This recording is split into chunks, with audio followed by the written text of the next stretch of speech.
Hi, Ajahn. Hi, nice to see you. Welcome. Great. Thank you. To Jakarta. This is where we sit down? Yes. Yes, good. Absolutely. Good to see you. Ajahn, Hi.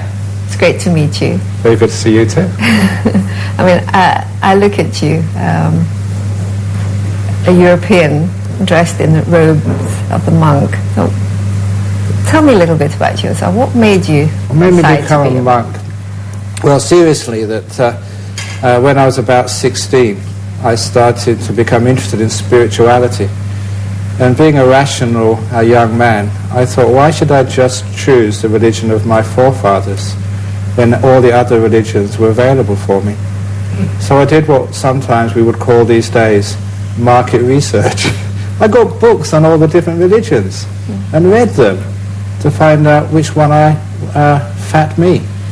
So when I got my book on Buddhism, I realized that that's who I was. That my philosophy, my way of looking at life, the openness and the tolerance and investigation and questioning, that was who I was. So it was a strange experience. After I read my first book of Buddhism, I realized I was a Buddhist. So I was only a 16-year-old boy and I was going around telling all my friends I'm a Buddhist. And that was authentic, it was real. So that's how I started. Nationalities, I mean, how do you see yourself? Are you British or because you live in Australia and I trade in Thailand. I'm now visiting Indonesia. I've been here many times, so I'm like one of these corporations. I call myself multinational. I've got branches in many different countries. And you travel a lot. I travel a lot, yeah, which is a wonderful way of sort of meeting different cultures, different people. Not just Buddhists either. I've got some great friends who are Muslims and Christians and Jews. And we really get to know each other, way beyond those labels of being a Buddhist or being a Christian or being a Muslim, being a human being. Labels, you call them. The labels, barriers which separate people. Like you're a woman, I'm a man, and that's a barrier which can separate us from really understanding each other.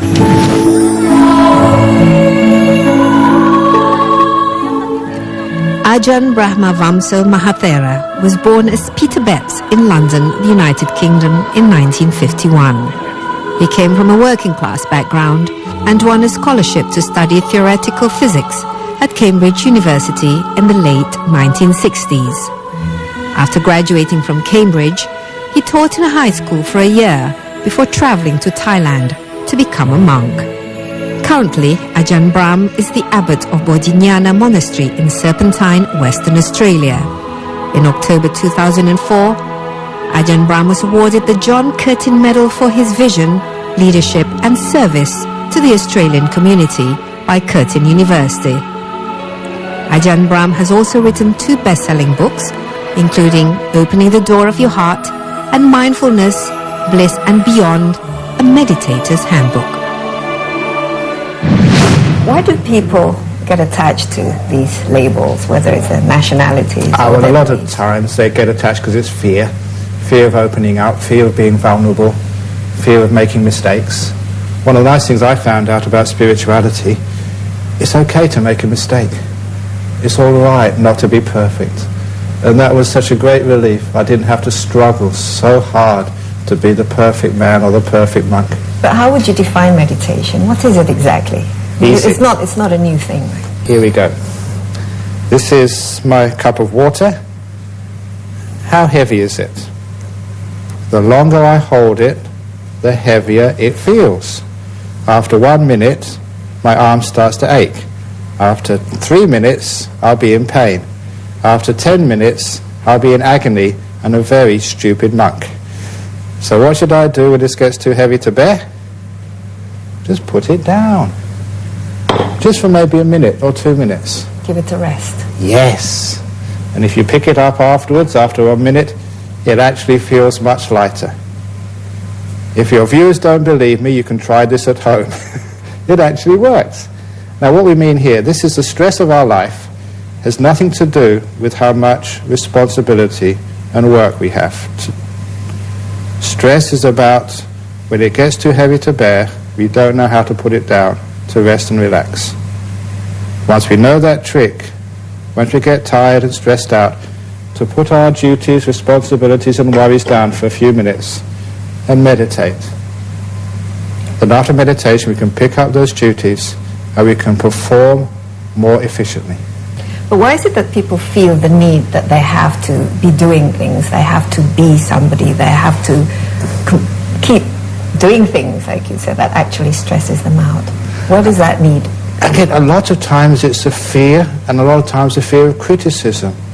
Because too many of us, when we were very young, we're always told off.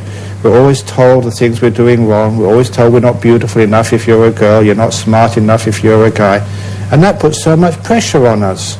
And we're struggling so hard to perform.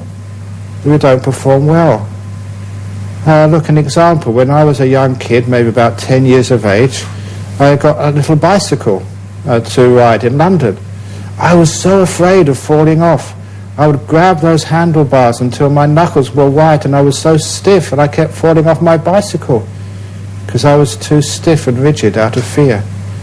When I learned how to relax, then I never fell off anymore. And that taught me about life.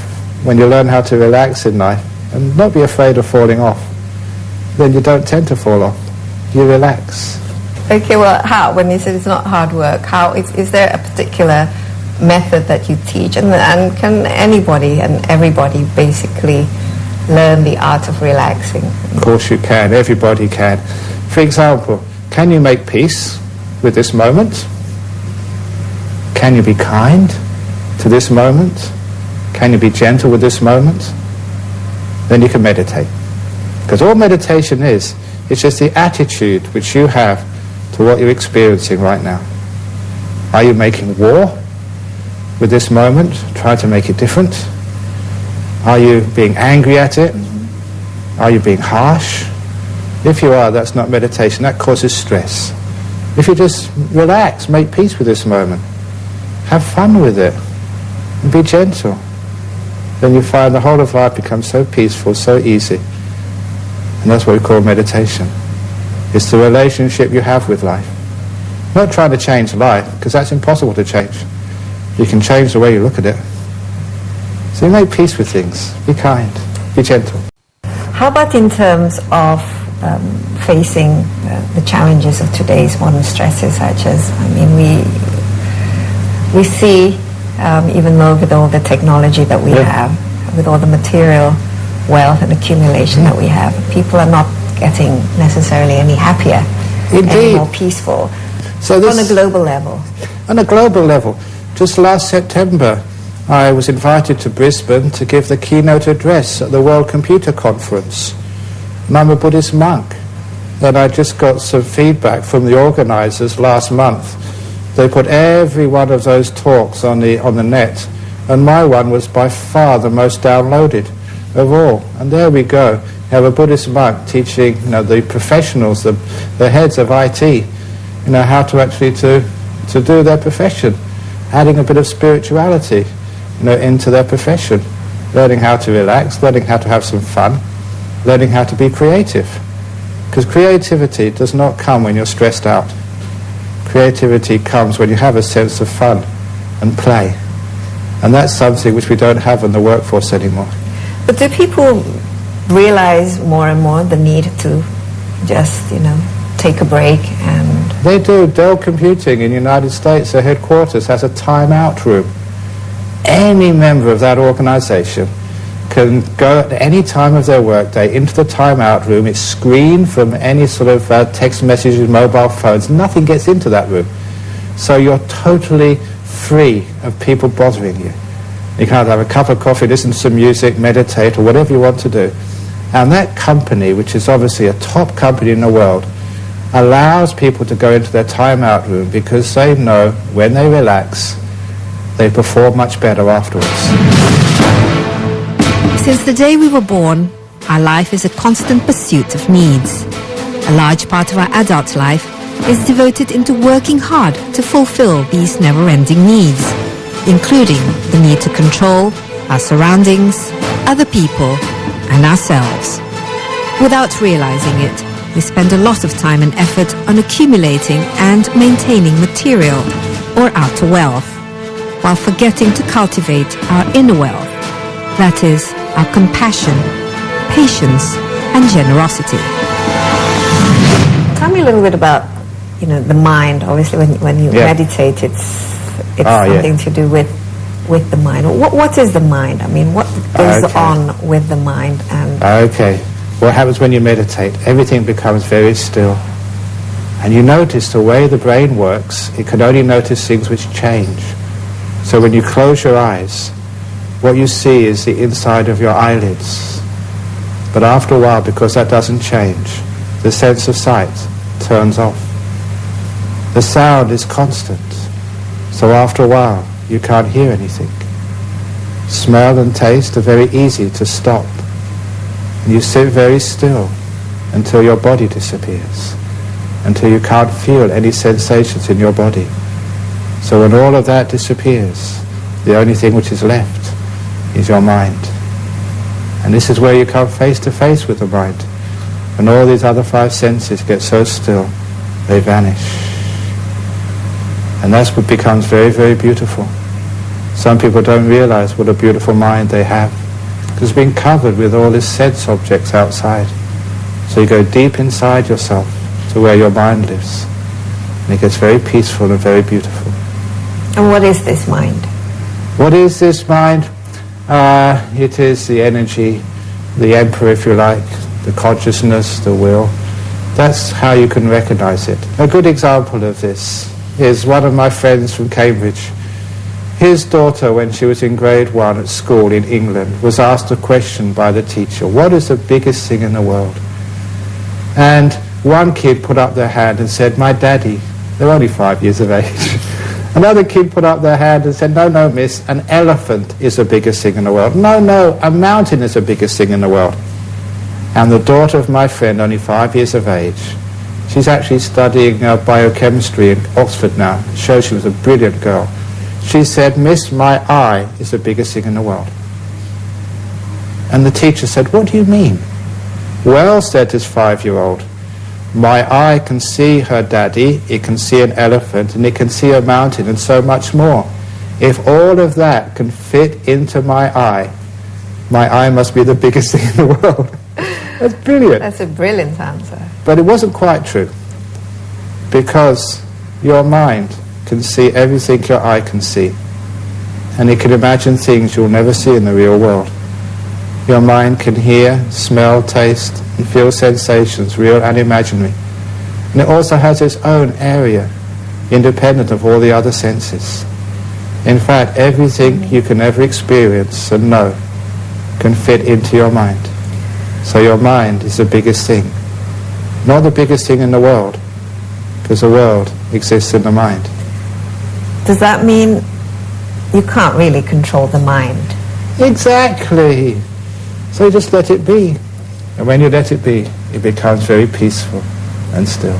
So what is the relationship between the mind and, for example, the emotions? Because, you feel a lot of things like fear or hate disappointment or frustration or even, all these negative things. People always say, be positive, don't be negative. What does that actually mean? Well, actually, a lot of times it's just more controlling again. So they try to be positive, and they get very frustrated because they can't do it. So a lot of times it's because they don't know how the mind actually works.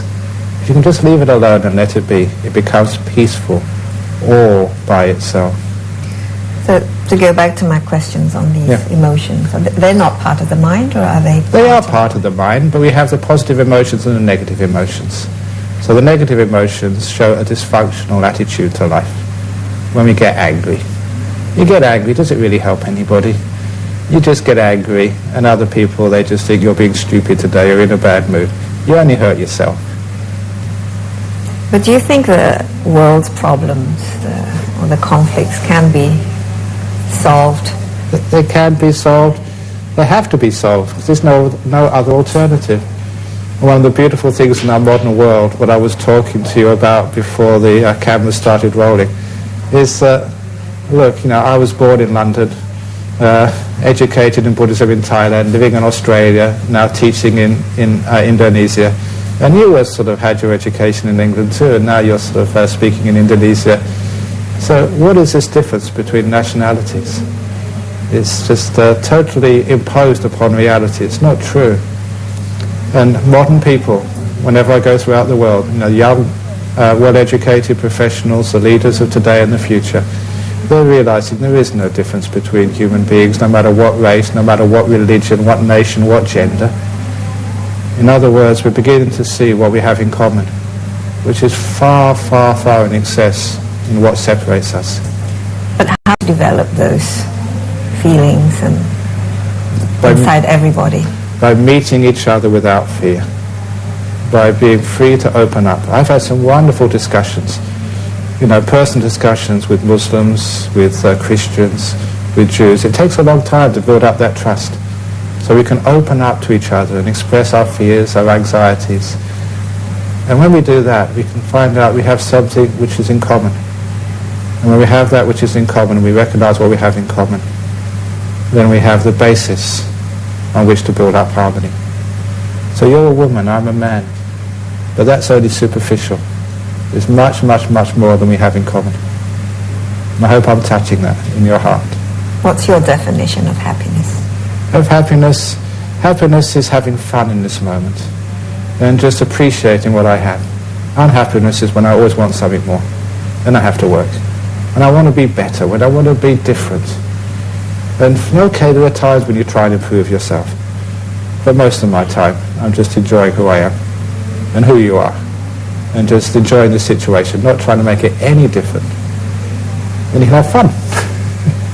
Ajahn, thank you very much. It's been inspiring. Thank you. I've had a great time. Great to see you. It was a good moment. Yeah, excellent.